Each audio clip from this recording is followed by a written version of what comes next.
10개의 변으로 이루어진 기이한 형태의 건물, 괴이한 성격의 천재 건축가 나카무라 세이지가 작은 섬에 지은 이 건물은 이름대로 십각형의 형태를 띠고 있다.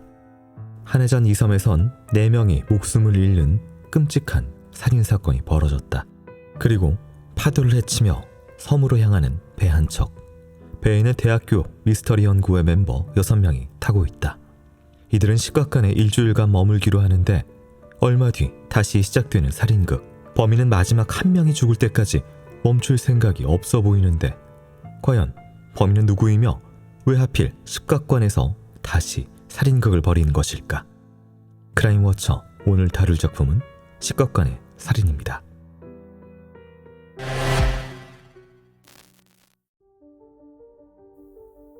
전면의 세 군데가 뿔처럼 툭 튀어나와 있어 뿔섬이라는 의미의 츠노시마라고 불리는 작은 섬. 현재는 사람이 살고 있지 않은 그 섬으로 작은 배 한 척이 향하고 있었다. 배에 탄 이들은 대학교 미스터리 연구회 멤버들. 연구회에는 유명 추리소설 작가들의 이름을 닉네임으로 정하는 규칙이 있다. 엘러리, 아가사, 포, 르루, 카, 옳지, 반. 츠노시마 섬은 과거 천재 건축가 나카무라 세이지가 청옥부와 십각관이라는 2개의 건물을 짓고 살았던 곳. 그런데 한 해 전 청옥부에서 화재가 발생하고 그곳에서 세이지의 아내와 집사 부부 그리고 나카무라 세이지 본인의 시신이 발견됐다. 문제는 세이지의 아내 카즈에의 왼손이 잘려 사라졌고 집사 부부에게서도 타살의 흔적이 발견됐다는 것. 그리고 정원사 일을 하던 요시가와는 실종 상태. 오로지 5명만 있었던 작은 섬. 정원사가 모두를 죽이고 잠적한 것인지 세이지가 가족과 집사들을 죽이고 스스로 분신한 것인지 명확한 수사 결과가 안 나온 상태에서 섬에선 세이지의 유령을 목격했다는 소문도 들려온다. 그리고 한 해 뒤 문제의 그 섬으로 7명의 대학생들이 들어선다. 저게 불에 타지 않는 별관 십각관이야. 본관인 청옥부는 완전히 불에 타버렸다더라고. 연구회 멤버들이 미스터리한 일이 벌어지길 은근히 기대하는 마음으로 십각관의 현관을 열자 말 그대로 10개의 변으로 이루어진 십각관은 안에 집기나 테이블까지 모두 십각으로 이루어져 있었다. 건물 중심에 십각홀이 있고 거기에서 10개로 나뉘어진 방으로 들어가는 문이 보인다. 각자 한 방씩 들어가서 짐을 푸는 연구회 멤버들. 그 시각 육지에선 가와미나미 다카아키가 눈썹을 찌푸린 채 편지를 바라보고 있었다. 내 놈들이 죽인 치오리는 나의 딸이었다. 워드 프로세스로 인쇄된 편지. 소인은 어제인 3월 25일이고 노란 봉투의 겉면에는 나카무라 세이지라는 이름만 적혀 있었다. 가와미나미는 미스터리 연구회에서 작년에 있었던 사고를 기억하는데 신입으로 들어온 나카무라 치오리. 가와미나미 본인은 그 자리에 있지 않아서 자세한 사정은 모르지만 환영의 3차 자리에서 치오리가 술을 많이 마셔 급성 알코올 중독으로 사망했다고 들었던 기억이 났다. 그런데 한 해 전 청옥부 화재로 죽은 나카무라 세이지의 편지가 도착한 것. 게다가 딸의 죽음이 연구회 때문이라는 내용. 가와미나미는 이 편지를 자신만 받은 건지 다른 연구회 멤버들도 받은 건지 궁금해한다. 죽은 세이지의 이름으로 도착한 복수의 편지. 그리고 하필 세이지가 지은 십각관에 치오리의 죽음과 관련된 듯한 연구회 멤버들이 묻게 된 이상한 우연. 과연 편지의 의미는 무엇이고 이후 십각관에선 어떤 일이 벌어질 것인가?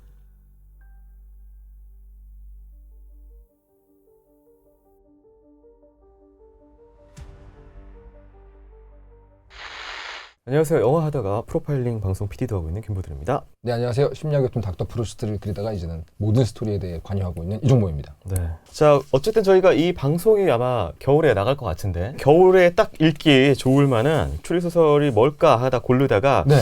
이게 사실 일본 내에서는 정말 유명한 신본격이라고 하는 장르를 열어 제친 1987년작입니다. 네. 자, 일단은 스토리를 조금 풀어야 될 것 같은데요.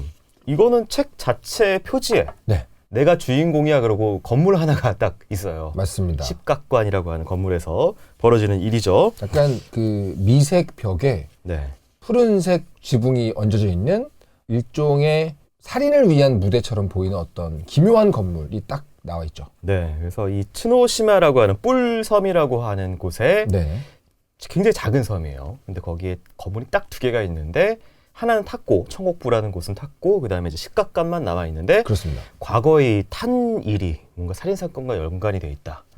꼭 20대 애들이 그러잖아요. 와, 폐가 가보자. 가지 말라는 데 꼭 가죠. 네, 네, 흉가 탐험, 네, 뭐 폐가 체험 이런 것들을 꼭 해보는 분들이 계시고 그게 이제 이 장르의 아주 단골 소재죠. 또 하필이면 또 87년이에요. 핸드폰도 없었고 맞습니다. 들어가면은 일주일 뒤에 배가 데리러 올 거야. 네네. 그동안 여기 밀실이야.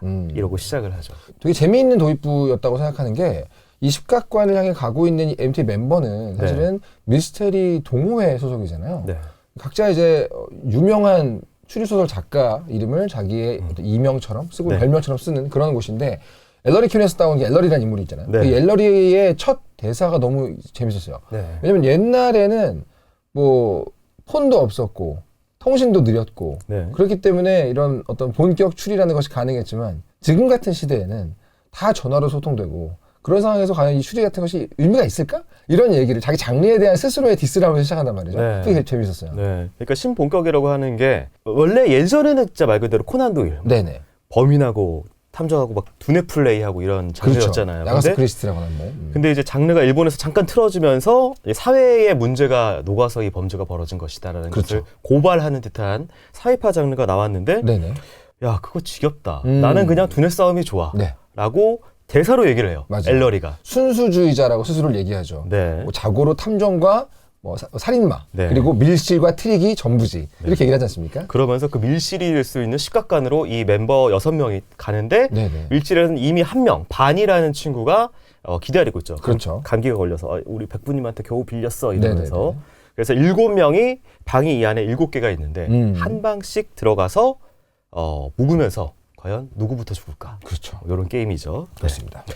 일단은 캐릭터 이야기를 쭉 해볼 건데 네네. 닉네임이 다 이제 유명한 탐정들 이름이에요. 맞습니다. 네. 장르물 좋아하시는 분은 다 알만한 그렇죠. 엘러리, 포, 카, 아가사, 올치하고 루루는 잘 모를 수가 있어요. 맞아요. 네네. 하여튼 반다이는 많이 아실 거고요. 네. 네. 루루 같은 경우는 가스통 루루는 오페라의 유령을 쓰셨던 그렇죠, 네, 그렇죠, 그 그렇죠. 작가님이고요. 바로네스 올치 같은 경우에는 이분은 사실 좀 안 유명한 비교적. 저도 사실 네. 이 작품을 통해서 처음으로 이름을 들었던 네. 작가입니다. 그래서 이제 남자 5명에 여자 2이서 같이 숙식을 하면서 일주일 동안 이 안에서 원래의 임무는 우리가 이번에 문고집에 실릴 네네. 각각의 단편 대본을 쓰자 이렇게 시작을 했는데 거기서 갑자기 살인 사건이 벌어지기 시작을 하죠. 우리로 치면 작가 통조림 모임인데 여기서 원고 써라. 네, 맞습니다. 죽어가기 시작하는 겁니다. 네. 네. 여기 하나의 스토리가 더 끼는 게 네. 편지가 등장을 해요. 그렇죠. 세이지라는 인물로부터. 네. 근데 세이지라는 인물은 이 십각관을 지은 천재이자 또 여기 하나 들어가는 게 뭔가 기이한 천재가. 긴 천재. 네. 근데 그 사람한테 갑자기 내 놈들이 죽인 치오리는 나의 딸이었다라는 네, 편지가 네, 오기 네. 시작하면서 뭐야 이거. 그렇죠. 네, 이렇게 시작이 되는 거죠. 사실 그 세이지라는 사람이 여기서 처음 이 등장했을 때는 작가도 그럴 마음이 없었겠지만 실제로 관 시리즈라고 할 수 있는 이 아야츠지 유키토의 시리즈에서 네. 하나의 유니버스를 묶어주는 이름이 바로 세이지잖아요. 네. 이 세이지라는 천재 기인 건축가가 지은 건물이 꼭 나옵니다. 그래서 어떤 관으로 시리즈가 이어지게 되는 거죠. 뭐 쌍둥이관의 살인 이렇게 그렇죠. 다 명명이 이런 시리즈가 나오기 네네. 시작하고 이게 첫 편입니다. 그 첫 편. 그렇습니다. 일단은 건물 자체가 십각관이라는 거에 현재의 뭐 현존하는 걸 전 들어본 기억이 없고. 저도 없어요. 네, 그냥 근데- 가상의 건물 아닌가요? 네, 그런데 도면이 나와요. 아, 네. 책 시작하자마자 그렇죠. 2개의 도면이 나와요. 하나는 일단은 이 십각관이라는 곳의 구조가 어떻게 짜여 있는지 도면이 나오고 그렇죠. 또 하나는 이 치노시마라는 섬이 어떤 식으로 구성이 되어 있는지 네. 섬지도 이게 2개가 나옵니다. 그렇습니다. 네, 이런 장르가 등장인물이 좀 많잖아요. 네, 왜냐면 사람이 차례차례 죽어나가야 되기 때문에 인물 소진이 좀 있지 않습니까? 네, 네. 보통 이제 주인공과 범인을 딱 둘만의 대결이면 사실은 인물이 좀 컴팩트하게 들어갈 텐데 네. 여러 명의 어떤 희생자들이 나와야 되기 때문에 여러 명이 나올 수밖에 없고 그래서 이 장르는 항상 도입부에 만화에서는 네. 등장인물들의 증명사진 같은 얼굴 소개 페이지가 반드시 나오잖아요. 네. 근데 추리 소설에서는 그게 어렵기 때문에 과연 독자들이 이 희생자들의 외양을 성격을 네. 이름하고 매치업해서 기억할까? 그거에 대한 고민이 항상 있대요. 네. 그래서 묘사에 공을 들이는 것이고 네. 근데 그렇다고 해서 끝까지 살아남을 사람을 묘사를 좀 더 하고 아, 금방 죽을 사람을 공을 덜 들일 수도 없는 게 네. 그렇게 하면 처음부터 스포일러잖아요. 맞습니다. 아, 이 사람 되게 대충 설명한 거 보니까 첫 번째로 죽나 보다. 네네네. 그럴 수 없기 때문에 우리 같은 경우는 이제 이 십각관의 살인의 만화판 이 사진도 지금 보고 있습니다. 네. 여기는 사실은 굉장히 그림이 잘 그려져 있기 때문에 도움이 되거든요. 네, 이거 소설 읽으면서 처음에 헷갈리시는 분들은 이거 그냥 핸드폰으로 십각관의 살인 만화를 펴놓고 인물 보고 네. 책 보고 하면은 또 이해가 쉬워요. 딱 하나 단점이 있죠. 주인공이라 할 수 있는 가와미나미가 네. 만화판에서는 여자로. 여자 캐릭터 나옵니다. 이 섬에 있는 인물들은 가와미나미는 일단 육지에 있는 인물이고 네네네. 섬에 있는 인물들은 아까 얘기한 그 제목들의 그 닉네임들의 인물들이고요. 그렇죠. 사실 처음에는 엘러리가 주인공처럼 그렇게 나오더라고요. 나오죠. 약간 네. 페이크 주인공인 건지. 네. 근데 사실 아야치 지키도 작가 본인도 그렇게 얘기해요. 첫 작품이었기 때문에 굉장히 스스로 좀 미흡한 점이 많았다. 네. 근데 저는 그렇게 느낀 게 이 작품의 가장 큰 약점이라 한다면 저는 주인공 인물이라고 생각했어요. 아, 네. 왜냐면 시마다라는 진주인공이 가장 중요한 인물인데도 불구하고 그 주인공한테 마음을 빼앗기게 만드는 데는 좀 실패를 했거든요. 네. 오히려 비중이나 분위기를 보면 엘러리라는 사람이 말씀하신 것처럼 주인공처럼 등장을 하기 때문에 네. 좀 혼동하는 독자들이 많이 계시죠. 네. 그래서 섬에서는 이 7명이서 이 중에 뭐 범인이 있든지 없든지 이거는 네. 또 추리의 영역이고요. 그렇죠, 그렇죠. 그리고 섬 밖에서 또 3명의 인물이 나오는데 그거는 이제 저희가 다음 브리핑 이후에 조금 본격적으로 좀 설명을 드릴게요. 네. 일단은 말씀드린 대로 섬하고 육지가 첫째 날 섬, 첫째 날 육지 이러면서 책 챕터가 나눠져 있어요. 그렇죠. 왔다 갔다 하면서. 저는 그게 되게 흥미로웠어요. 네. 밀실살인이라고 하면 본격 추리 소설에서 가장 많이 사용하는 주제잖아요. 네. 그리고 섬이라는 좁은 공간을 만들어 놓은 것도 우리 김전일 때 얘기도 했고 이끼 네. 얘기도 했지만 본격 추리물의 중요한 요소란 말이죠. 그런데 이렇게 밀실이나 섬으로 작게 규정을 해놓게 되면 동선이 짧아지기 때문에 그 안에서 뭔가 할 수 있는 게 적어지거든요. 네. 그래서 이 작가는 육지에서 벌어지는 어떤 일을 위한 인물들을 따로 안배해놓고 네. 두 공간을 병렬로 배치한 게 되게 재밌었어요. 네. 그래서 주로 이 섬 안에서는 범인 찾기. 네, 네, 여기가 좀 골몰돼 있고 섬 밖에서 좀 주로 풀리는 이야기는 그 편지. 그렇죠. 의문의 편지를 누가 보냈고 왜 보냈고 세이지라는 인물은 이미 죽었는데 왜 누가 세이지의 인물로 보냈는지 혹은 네. 세이지가 안 죽은 거 아니야? 그렇죠. 등등. 네. 이렇게 펼쳐지게 되는. 추리가 두 개가 벌어지는 거죠. 네, 그래서 왔다 갔다 하는 그런 부분들이 있습니다. 네. 자, 그렇다면 이 세이지라는 인물, 건축가로부터 온 복수의 편지가 있는데요. 이후 십각관에서 어떤 일들이 벌어지는지 다음 줄거리 이어서 좀 살펴보도록 할게요. 네.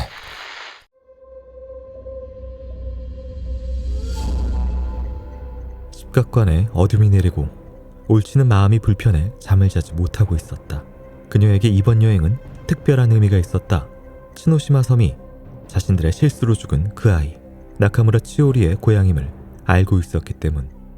우리 아버지는 좀 특이한 사람이어서 츠노시마라는 육지에서 떨어진 섬에서 살고 있어. 치오리는 올치가 속마음을 드러낼 수 있었던 유일한 친구였다. 그래서 이번 여행은 애도를 하는 마음으로 따라온 올치.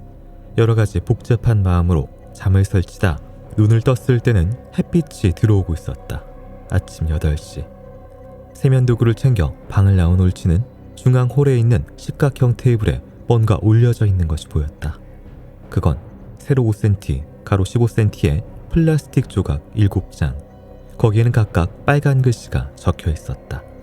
제1피해자, 제2피해자, 제3피해자, 제4피해자, 최후의 피해자, 탐정, 살인범.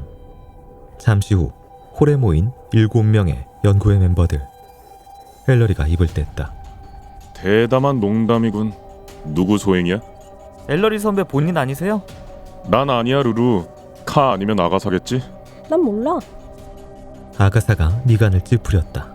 서로가 서로에 대해 지목하면서도 아무도 범인이라고 나서는 이가 없었다. 현재 섬에 있는 건 연구회 멤버 7명뿐. 이 안에 범인이 있는 것일까?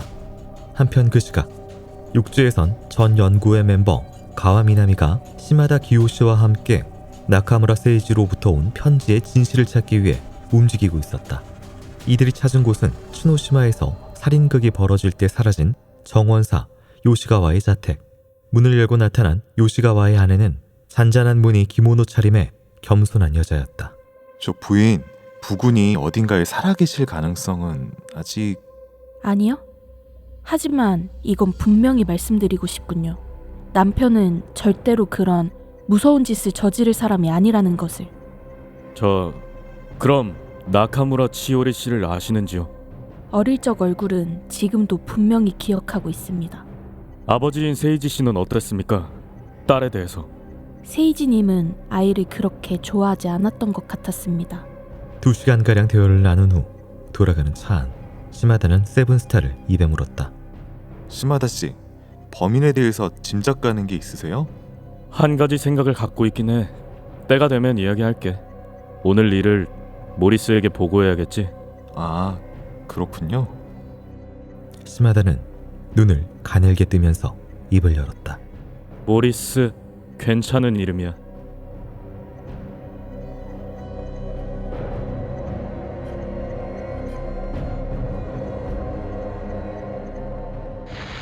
네, 일단은 섬에서는 드디어 이 플라스틱 제일 피해자부터 최후의 피해자 탐정살인범 7개의 역할이 있어요. 그렇습니다. 네, 그게 나왔고 이 섬 밖에서는 드디어 이제 세이지의 어떤 비밀에 좀 다가가는 네. 그런 스토리가 병렬로 펼쳐지고 있어요. 일단은 가와미나미 캐릭터는 앞부분에서 저희가 잘 얘기는 안 했는데 네네.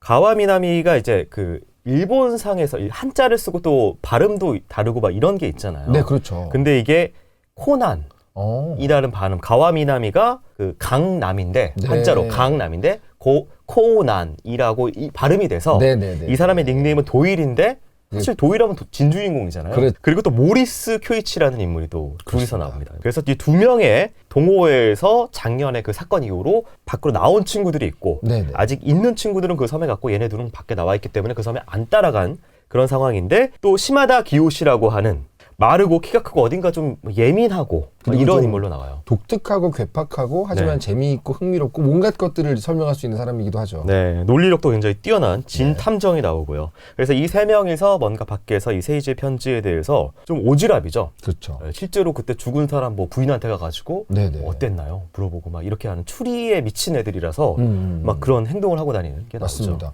나오죠. 처음에는 이 세 명이 나오길래 좀 독특하다고 생각했어요. 네, 보통은 이렇게 움직이는 행동파 주인공들은 2명인 경우가 가장 많거든요. 네, 혼자서 하려면 그 사람의 내면에 있는 것들을 독자에게 보여주는데 한계가 있어서 네. 2명을 붙이잖아요. 네. 그럼 서로가 서로에게 얘기를 해주거나 네. 서로를 자극하는 방식으로 캐릭터도 드러낼 수 있고 추리도 보여줄 수 있는 법인데 네. 3명인 경우가 생각보다 굉장히 드뭅니다. 네. 아예 많거나. 근데 이게 3명인 이유는 사실은 이 작품을 끝까지 다 보고 나면 알게 되죠. 네. 심지어 그리고 이게 이 작품에서는 많은 레퍼런스들이 나오는데 네네. 왜냐면 얘네들이 미스터리 그 어떤 일명 빠들이고 그쵸. 전원이다. 네. 그래서 예를 들어서 모리스 쿄이치 같은 경우에는 모리스 너는 같이 안 가? 나는 알라그자 탐정 역할을 맡을게. 그렇죠. 장르 용어 같은 것들이 계속 나와요. 맞습니다. 네. 맞습니다. 알라그자 탐정이라고 한다면 고전파에서 꽃을 피웠던 장르잖아요. 탐정은 앉아있고 모든 종류의 어떤 추리 그 거리들, 재료들을 가지고 가서 여기서 내가 혼자서 이거 맞춰서 진상을 어떻게 파악하겠다. 네. 그런 종류의 고전파라고 할 수 있죠. 보통 이제 왔으니 나가서 막 이런저런 이상한 일들을 겪고 와서 홈즈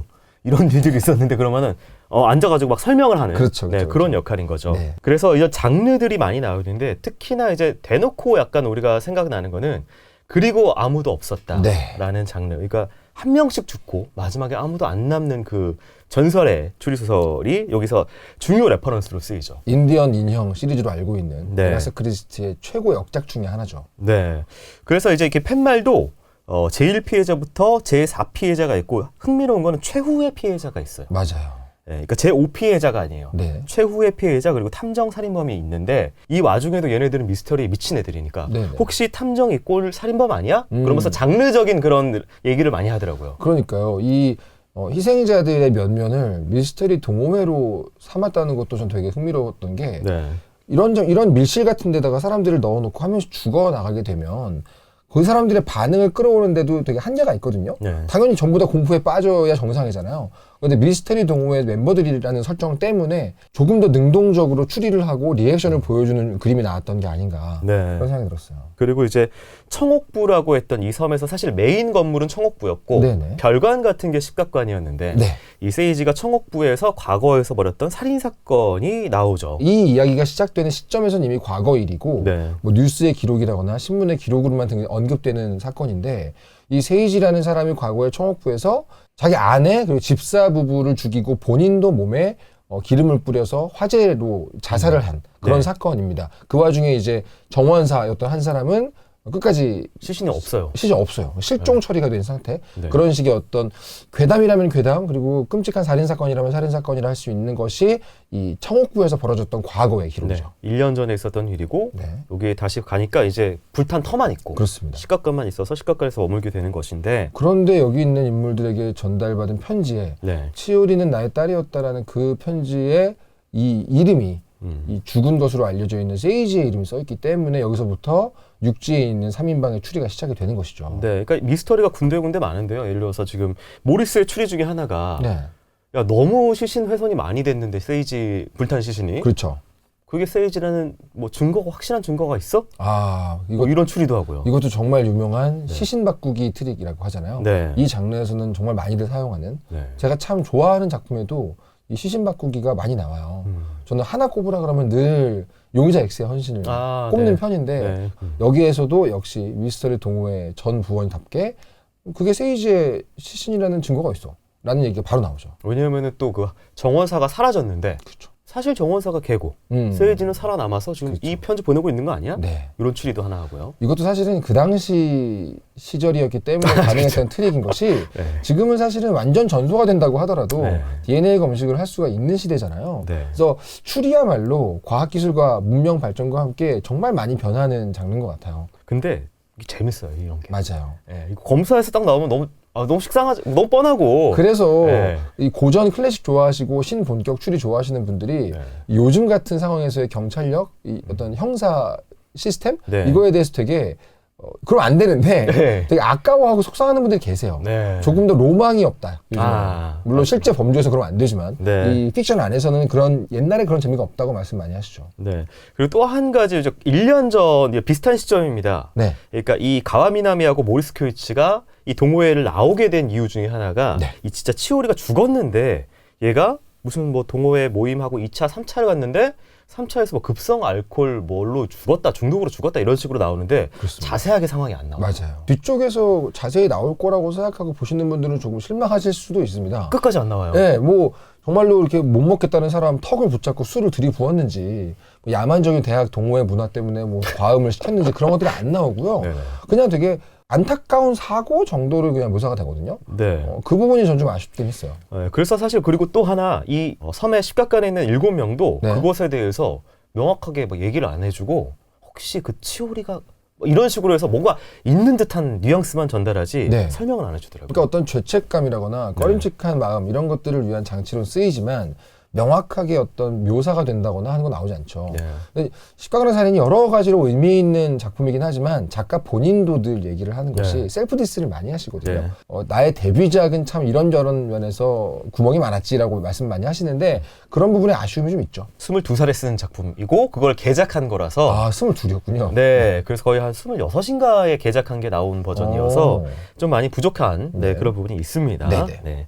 자, 그래서 이제 저희가 다음 또 스토리를 네. 풀어봐야 되는데 여기서부터는 이제 저희가 범인에 대한 정체에 대한 이런 것도 얘기 안 하고 뭐 큰 스포는 안 하겠지만 늘 네. 그렇듯 약스포가 좀 포함되어 있기 그렇습니다. 때문에 그렇습니다. 좀 주의를 요하고요. 그다음에 이제 또 중요한 스토리 살펴보기 전에 또 저희 제작 도와주고 있는 고마운 광고주 광고 듣고 들어가겠습니다. 네. 와, 왜? 무슨 일 벌어졌나? 이게 되네요. 저희 방송 보시고 보험 장터로 상담하신 분이 기존 보험료 39만 원 정도에서 20만 원 정도 줄여서 19만 원 내시면서도 보장 항목이 넣으셨다네요. 김 PD, 자네를 보면 항상 이런 생각이 들어. 무슨 생각이요? 이 인간 싹 패구나. 인간에 대한 믿음이 없구나. 무슨 소리 하시는 거예요? 김 PD, 우리 광고주야. 믿어야지. 이게 실제 사례라고. 심지어 그분은 기존에 중증 질환인 뇌출혈, 급성 심근경색만 보장되다가 보장 항목이 경증 질환인 뇌동맥류와 협심증까지 보장을 확대받았다고. 와, 보험료가 줄면서 보장까지 늘었다고요? 1대1 상담을 통해서 보험료는 팍팍 줄이고 보장은 쫙쫙 늘려준다고. 번호가 뭐죠? 1544-5788. 자세한 건 더보기 눌러보라고. 더보기 눌러서 보험장터 링크 클릭하거나 카톡 아이디 JK6003 검색해도 되는군요. 근데 진짜 이렇게 믿음이 부족한 자네는 역시 쇼핑. 믿는다고요. 광고주님 믿는다고요. 미래를 위한 안전장치 보험장터. 보험은 보험 전문가와 상의해보세요.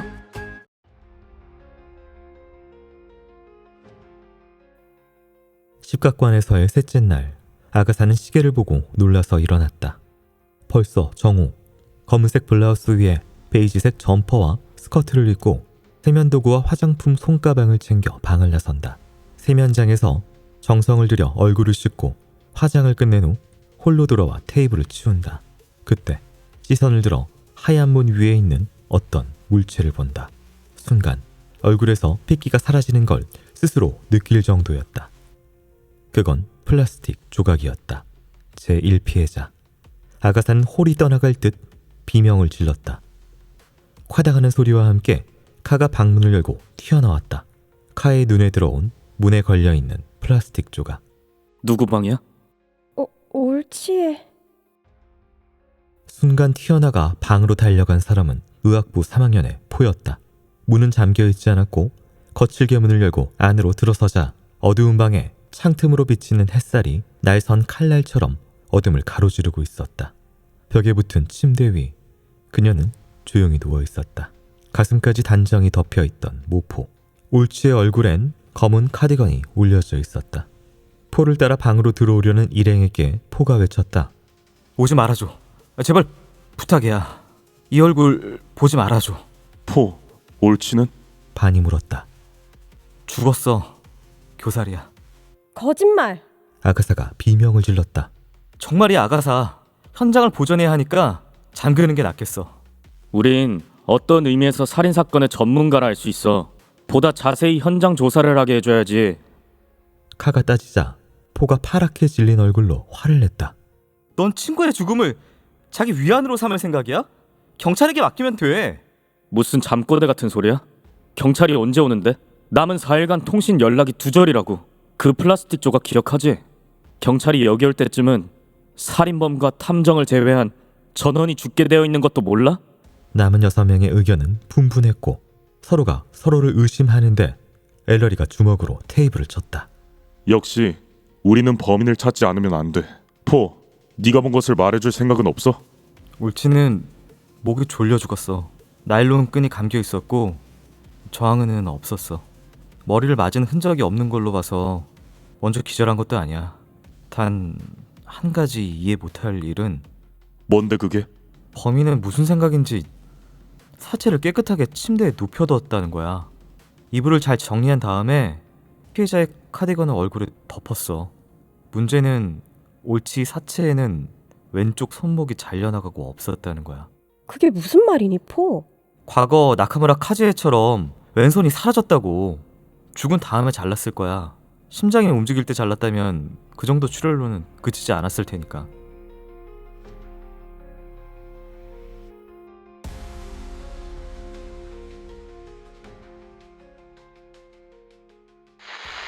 드디어 이 명패가 쓰이기 시작을 했습니다. 그렇습니다. 네, 제1 피해자 명패가 방 앞에 붙어 있었는데 들어가 보니까 이거 사실 뭐 죽어 있는 것도 끔찍하지만 네, 안에 카즈에 손이 잘려 있었는데 그렇죠. 똑같은 왼손이 잘려 있더라. 네. 뭐 연결되는 거야? 뭐가 연결되는 거야? 이렇게 되는 거죠. 사실 이런 작품들은 초반에 도저히 연결될 것 같지 않은 종류의 디테일들을 나중에 한 번에 꿰는 재미가 있잖아요. 네. 그 중에 첫 번째 퍼즐을 할 수 있는 게 바로 과거에 청옥부에서 벌어졌던 살인의 모사다라는 식으로 첫 번째 피해자의 손이 똑같이 잘려 있었다는 거. 그리고 또 한 가지 장치 중에 하나일 수도 있는데 이 포라는 친구가 의학부였다. 그래서 약간 시신 검시처럼 판단을 막 해줘요. 정말 이렇게 이야기를 진행하는데 필요한 구성으로 딱 만들어놨죠. 그래서 여기서 첫 번째 사건이 벌어졌을 때 앞서서 우리 작가님께서 말씀해 주셨다시피 그냥 일반 뭐 산악동호회에서 갔으면은 아씨 뭐야 경찰 어떻게 연락해야 돼? 그죠, 그러면서 그죠. 뭐 이래야 되는데 야 더 이상 현장 회송하지 마. 그렇죠, 그렇죠, 그렇죠. 우리한테도 추리해야 될 기회를 줘야 되는 거 아니야? 막 이런 식으로 번져가요 분위기가. 사람이 죽어있는단 말이죠. 네. 아마추어 탐정들이 모였으니까. 네. 사실은 그래서 그 플라스틱 조각이 처음 나왔을 때 딱 이제 오랜만에 느끼는 저의 어떤 클래식에 대한 애호. 과거의 이런 소설들은 사실 범인 입장에서 보면 복수를 하고 싶은 거잖아요. 그러면 사실은 전원 폭사시켜버리면 되거든요. 네. 근데 이렇게 한 사람 한 사람씩 자기가 더 잡힐 위험을 올려가면서도 네. 한 명씩 죽이는 이유에 대해서 사실은 과거의 그런 소설가들이 이런 얘기를 했었어요.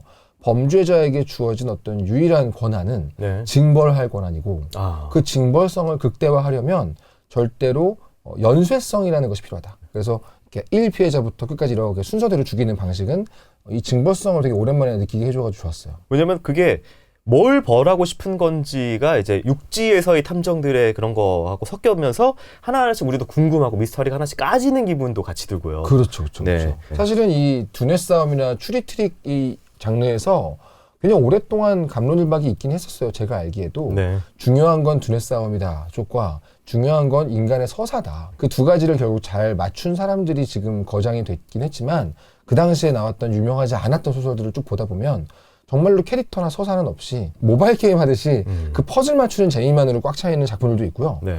트릭 자체는 너무 별거 없기 때문에 좀 김이 새는데 네. 인물은 되게 매력적인 작품도 있어요. 네. 그 둘 사이 어딘가에서 잘 만난 작품들을 지금 우리가 사실은 고전이라고 보고 있는 거죠. 어떻게 보면. 이 사람들이 이제 하나씩 이제 죽어가는데 누가 남게 될 것이고 이런 것들은 이제 책을 보면서 아시면 되고요. 네네. 일단 흥미로웠던 좀 관심이 갔던 인물들, 눈에 띄었던 인물들이 혹시 또 있을까요? 이 인물들 중에서?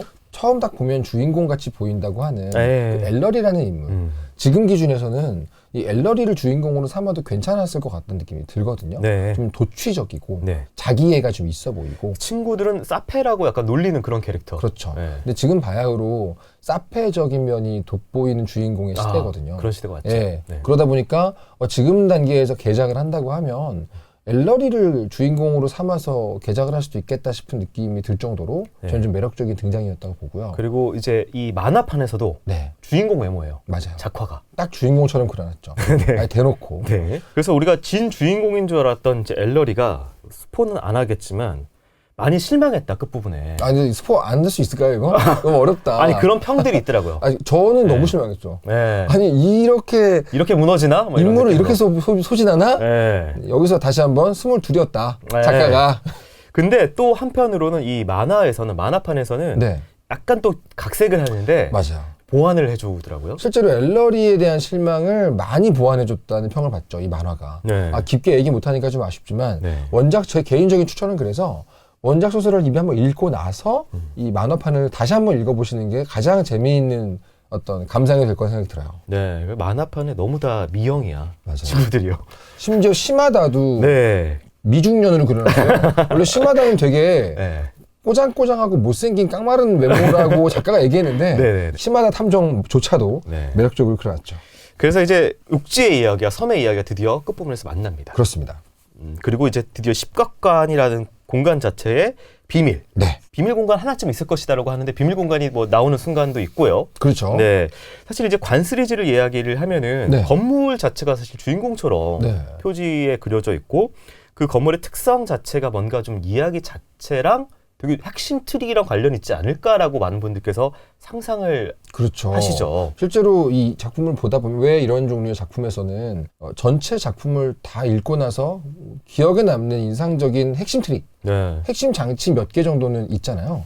이 작품에서는 말 그대로 이 건물의 십각형이라는 도형이 주는 네. 시각적 효과가 생각보다 중요한 트릭의 한 장치로 쓰이고 있습니다. 네. 되게 재미있는 부분이죠. 네. 그리고 또 가운데 홀이 있기 때문에 네네. 그러니까 가운데 홀에 누군가라도 있으면은 범인도 볼 수가 있고 혹은 범인은 어느 방에도 들어갈 수 있다라는 그렇죠. 그 홀 자체가 되게 중요한 한 가운데 공간. 옵티콘 형식으로 네. 만들어진 것이기 맞습니다. 때문에 네. 만약에 누군가가 지붕에서 내려다본다면 가운데 홀 위에 있는 지붕의 창으로 내려다본다면 모든 사람들이 보일 수 있다라는 식의 공간을 만들어 놓고 그걸 열심히 묘사를 하죠. 그래가지고 이제 치오리의 죽음은 밝혀지진 않지만 네. 세이지의 죽음에 관련된 비밀 그렇죠. 그리고 이 복수가 왜 이루어졌는지 그리고 한 명 한 명 그 죽었을 때 예를 들어서 그 손을 왜 잘랐는지 그렇죠, 등등을 그렇죠. 다 어쨌든 수습을 해주고 끝납니다. 수습은 다 합니다. 네. 실제로 뭐 이렇게 수습이 안 되는 수준으로 실망스러운 작품은 절대 아니고요. 네. 특히나 이런 거는 앞쪽에서 과연 이런 것들을 어떻게 꿰어 맞출 수 있을까 수준으로 많이 네. 벌려놓은 상태에서 맞아요. 하나로 모으기 때문에 네.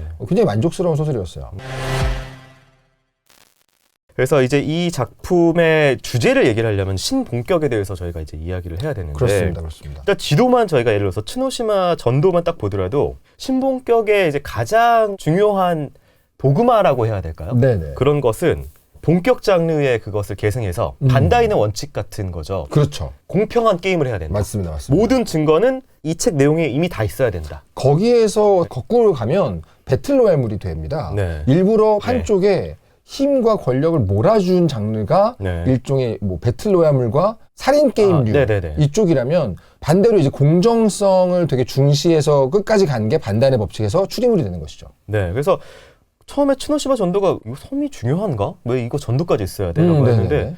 다시 뒤에 보면서 계속 저는 전도 왔다 갔다 하면서 봤거든요. 저도요. 네, 이게 이 거리를 지나고 있는 거구나. 네네네. 그리고 고양이 섬이라고 하는 이 섬 옆에 붙어 있는 자그마한 섬 하나가 있어요. 그렇습니다. 이거 그려놓은 것 자체가 저는 트릭이라고 보는 게 네네네. 계속 신경 써요.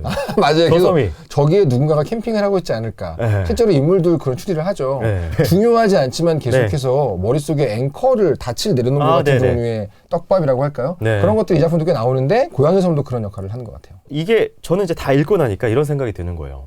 섣부르기도 하지만 22살에 쓴 섣부른 소설이기도 하지만 그렇죠. 육지하고 섬이라는 공간 자체를 나눈 것 자체가 네. 이게 되게 고정관념이 확고해지는 것 같아요. 왜냐하면 육지에서 왔다 갔다 하는 애들, 섬에서 왔다 갔다 하는 애들이 양쪽이 다 보이니까 네네. 섬은 고립됐구나. 육지는 왔다 갔다 할 수 있는 공간이구나. 그렇죠. 이 생각 자체의 벽이 더 단단해졌던 것 같아요. 맞아요. 그게 오히려 네. 우리들의 추리의 한쪽 부분을 막아버린 셈인데 네. 이런 종류의 사회파가 끝나고 신본격이 되면서부터 네. 추리의 본령으로 돌아가자라는 움직임이 좀 있잖아요. 그리고 네. 그 본령이라는 것은 살인범과 탐중의 두뇌 싸움이면서 동시에 네. 작가와 독자의 두뇌 싸움이지라고 하시는 분들이란 말이에요. 네네네. 이런 작가분들은.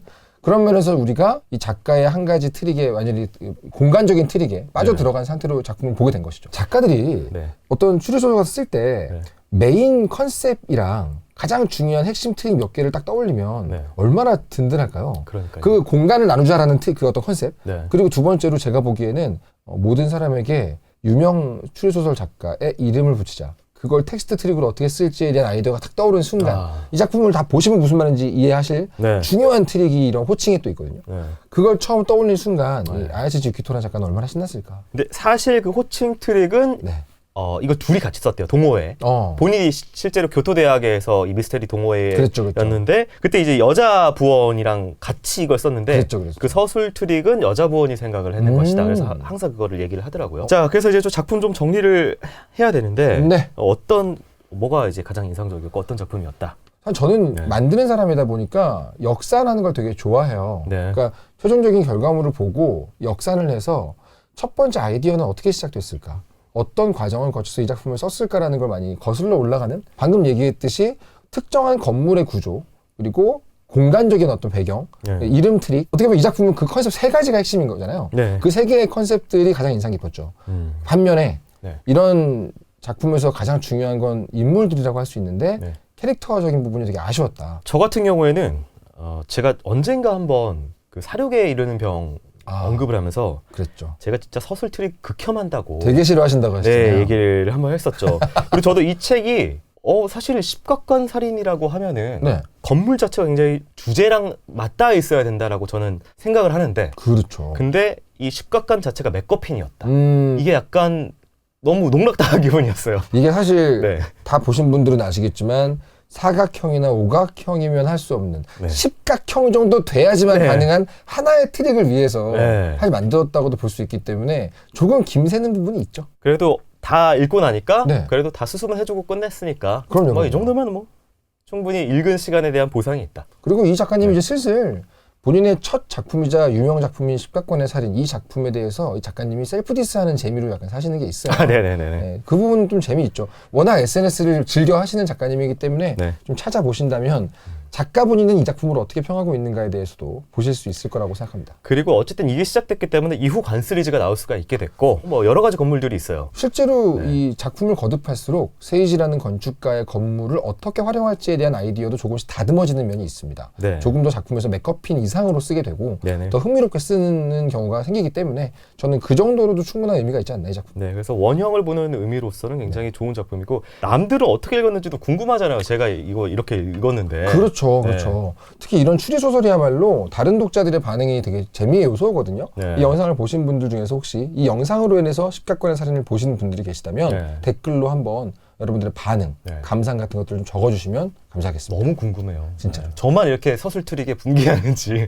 하여튼 오늘 너무 즐거운 시간이었고요. 저희 이제 겨울 가기 전에, 네. 봄이 오기 전에 또 다른 또 미스터리한 이야기로 혹은 뭐 좀 짜릿한 이야기로 또 네. 작가님과 이야기 나눠보는 시간 다음 4번째 시간도 기대하면서 네. 인사드리도록 하겠습니다. 알겠습니다. 네, 지금까지 저는 김보들이었고요. 이종범이었습니다. 네, 감사합니다. 감사합니다.